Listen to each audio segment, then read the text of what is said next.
My name is Dr. Brittney Beck, and I'm an assistant professor of teacher education at California State University, Bakersfield, and the director of the Citizen Scientist Project. The Citizen Scientist Project was made possible in 2018 by a $4.8 million grant from the United States Department of Education. And the goal is to build capacity for citizen science in teacher education. And we operationalize that by preparing teachers and students to apply their budding C-STEAM competencies to identify and address issues of community concern in collaboration with local scientists and community agencies. And in doing so, we hope to democratize science by including more diverse voices in question posing, data collection, data analysis, and then ultimately data-informed advocacy. With this camp in particular is one of our spaces of innovation for citizen science teaching and learning. It's outside of the normal constraints of the school day and enables both in-service and pre-service teachers to experience what it's like to teach about real-world issues in ways that integrate citizen science, and in this camp in particular, emphasizing the computer science dimension of C-STEAM work. The C in C-STEAM is for computer science. And so with this camp, we chose the issue of air quality in the San Joaquin Valley. And so the students started off by learning about the data that's available from the EPA related to air quality in our community, both currently and over time.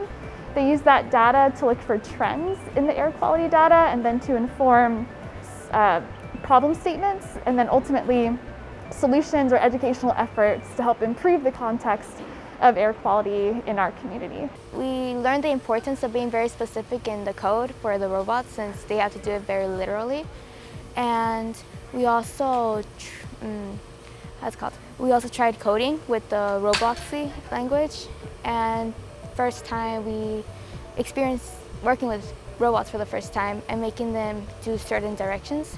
We learned a lot about citizen science and how we can contribute to it, like going on websites and doing surveys to help out with the community. And up until now, we're working on a project for the air quality in Kern County, and our robots are supposed to be the actors for our movie. And for our movie, we decided to educate people about the 6 pollutants in the air. The storytelling aspect of this is accomplished through coding.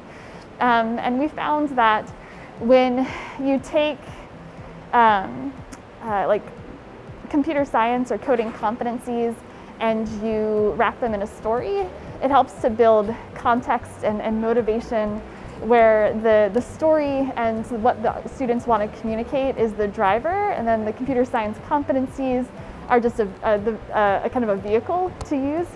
And so it makes learning some of the trickier computer science competencies a little bit easier, and helping them especially to, when you think about the perseverance that you need to get a program just right, having that story that you're trying to tell is an important motivation. And so by the end of the camp, their main artifact is a 3 to 5 minute video in which they are telling the story of the problem, their solution, and then ultimately, what does the world look like if their solution works. So the Kern High School District and then the Kern High Teacher Residency program, they are the facilitators.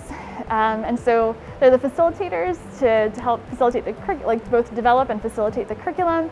There are hosts here at South High School, and they are our cheerleaders. They also help us to document and communicate this work so that other girls and other high schools in the Kern High School District might also want to develop the same model so that in the future we can expand this opportunity to more students and more school sites. The experience of the robotics camp has been really, as a math teacher, really interesting for me to see students be able to apply what they're learning and be able to learn coding really in a quick amount of time and apply it and see their robots move. I think it's really been beneficial for the students.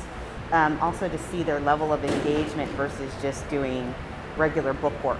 For me, what stood out is how you didn't give so much direction to the girls and they just ran with it. Like, they are so creative, they came up with amazing ideas, and we were just here like facilitating and just here for them. The freedom we get, it's not like regular school, like at a certain time we have to do this. It's really lenient about those things. We don't have to raise our hands to go to the restrooms or anything. And I really like about that, since it's more fun than like more forced to do something. And that's making it more enjoyable. And we get to learn a lot about different topics. I hope being a little bit more confident, maybe a little, like when I'm speaking in front of people, like presenting, since we've done some presenting in this camp, and that's going to help me a lot. And also maybe meeting new people, yeah. And hopefully in the future pursue a STEM career. This will help me prepare myself for it and test the waters a little bit. The biggest goal, like taking all the context into consideration, is to help the students who participate understand that they are scientists and they do have the capacity to use their budding STEAM competencies to make change in their community. And that education doesn't have to be something that's abstract or preparation for some distant point in the future, but that education can be used to make change now, and that they can be a part of that change. And I think similarly on the teacher side, it also helps to introduce them to new ways to develop curricula and pedagogy and to facilitate it with students. I think some teachers from like both camps have said that this is their first true STEAM teaching experience, where they're able to integrate computer science, science, technology, engineering, art, and math all in the same experience. And so it's also helping to advance their understanding of what's possible. And then hopefully they take this learning at the camp and they continue to apply it in their classrooms. I'm a huge proponent of citizen science. So to give you some just definition of what is citizen science, which you might have people might have some gut feelings about it, but citizen science, I think the main mantra is a citizen scientist can be anyone, and citizen science can happen anywhere. And broadly speaking, citizen science is research that's performed collaboratively between formally trained experts and then just curious members of the general public. And teachers and students are part of those curious members of the general public. With citizen science, researchers can increase the scale or the speed of their data collection and data analysis. And the citizen scientists who participate are able to learn about community issues, better understand scientific protocols, contribute to their voices to questions that should be asked in their communities or ways of knowing that should be brought to the data. And so it's a mutually beneficial enterprise, and I think it has a lot of potential in K-12 education.